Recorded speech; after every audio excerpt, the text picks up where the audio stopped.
Wesh la mif, bien ou quoi? C'est votre gars Joss, j'espère que vous allez bien. Vous vous souvenez quand j'ai repris les vidéos, je me suis dit...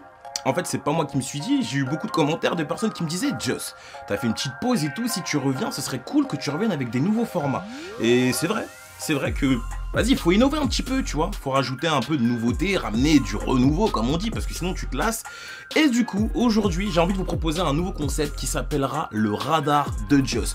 Donc après, ça donne LRDJ. Ok, ce serait que chaque vendredi, en fait, on fait une petite analyse de 3 morceaux qui sont sortis. Je vous donne mon avis et vous partagez aussi votre avis avec moi. La semaine prochaine, ce que je vais faire, c'est que à partir de mercredi, on essaiera de se tenir au courant des différentes sorties qu'il y aura le vendredi.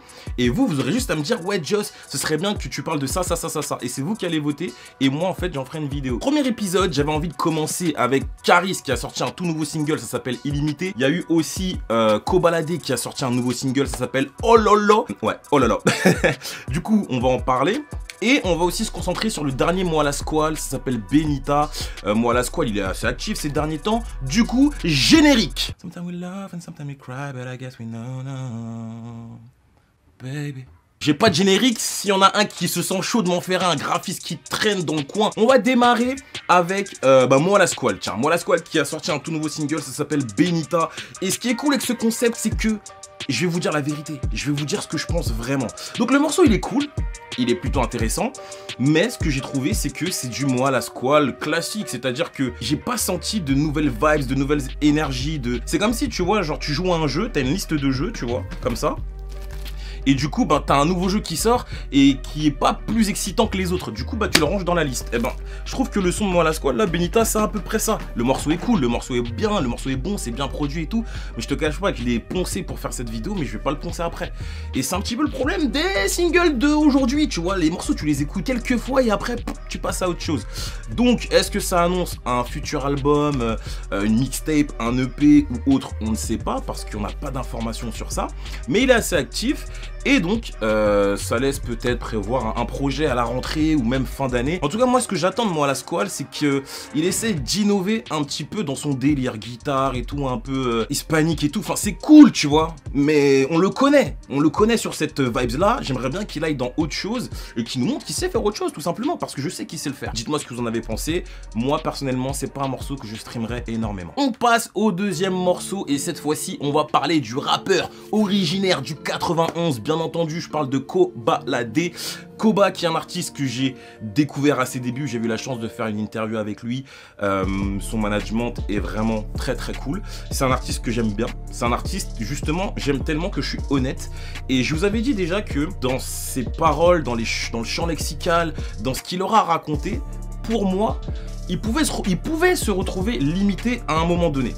Alors j'ai trouvé que le deuxième album par rapport au premier était un peu plus travaillé, on va dire, bien que le premier album je l'ai préféré, mais je me suis dit en fait que c'est sûr que lors du troisième album il y aura un réel effort en termes d'écriture, en termes de temps aussi, parce que la réalité c'est que c'est eux qui se pressent tout seuls à sortir des albums tous les 6 mois. C'est vrai que le public attend et demande continuellement de la nouveauté, mais vaut mieux prendre ton temps et proposer un truc de qualité plutôt que sortir un truc tous les 6 mois qui va être cool. Mais toi-même, ça se trouve que tu seras même pas satisfait du truc que tu as produit parce que tu auras produit dans la rapidité en fait, tu vois.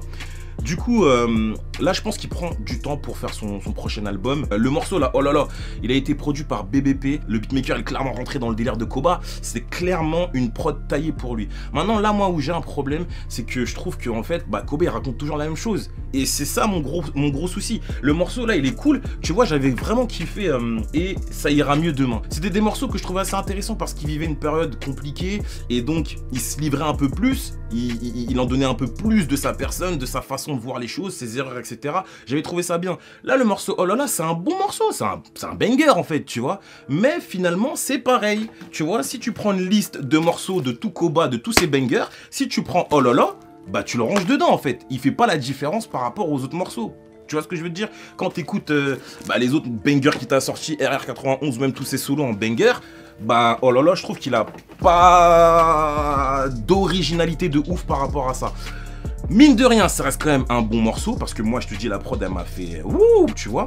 Mais j'attends encore plus de Koba. Je sais que c'est un mec qui peut aller encore plus loin et non, le public l'attend en fait à ce tournant-là. Le public veut qu'il aille plus loin. Ça sera sûrement le cas lors de son prochain album. On termine le radar de Joss épisode 1 avec Caris qui a sorti un tout nouveau morceau, ça s'appelle Illimité. Caris, on l'arrête plus, faut dire ce qui est. Un dozo qui charge, ça ne s'arrête pas, clairement. Le mec, il est on fire. Il t'a sorti Goulag, il t'a sorti Énervé. Quelques jours après, il t'a sorti un freestyle où ça découpe. Et là, il te sort un nouvel extrait de son nouvel album qui devrait arriver le 4 septembre. Ça s'appelle 270, le morceau s'appelle Illimité. Et si vous avez bien regardé, donc Goulag et Énervé sont des extraits de l'album. Ils sont sur l'album. Donc c'était des singles en fait. Donc là, c'est un morceau, quand j'avais écouté le trailer, je me suis dit, oh non, non, non, non, non, non. Le gars, il est revenu énervé et tout. Et là, la prod, elle commençait un peu mélodieuse et tout. Je me suis dit, putain, mais qu'est-ce qu'il va nous faire? Et en fait, non. En fait, non, il faut faire confiance au gars parce que je crois vraiment que là, le projet, il va être carré. Le projet, il va être carré. Le morceau Illimité, c'est un morceau assez hybride où les couplets, ils sont trap, on va dire, et les refrains, ils se transforment en une espèce d'afro-beat assez intéressante. Et ce qui est cool, c'est que lui, sur sa façon d'aborder la prod, ça part pas en mélodie. Il fait que kicker, tu vois, il est vénère.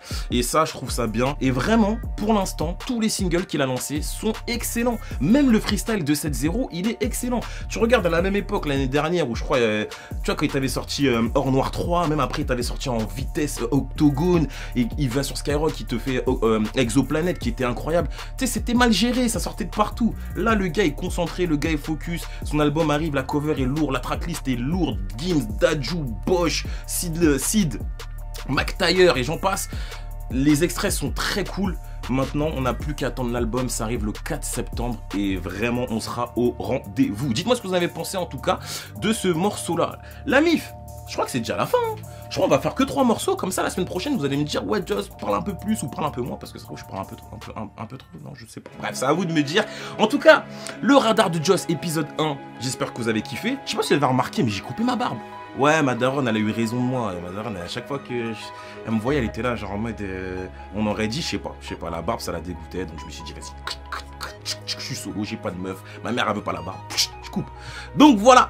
J'espère que vous avez kiffé ce premier épisode, ça a été un plaisir pour moi de vous retrouver comme toujours, ça faut que vous le sachiez. Les vidéos en ce moment j'en fais parce que ça me fait du bien et parce que je vous lis et que vous me réchauffez le cœur, tout simplement. Bref, c'était votre gars Joss, suivez-moi sur Instagram, c'est super important. Et je vous dis à très vite pour de nouvelles aventures. See you next time guys. Allez Paris, baby, peace out.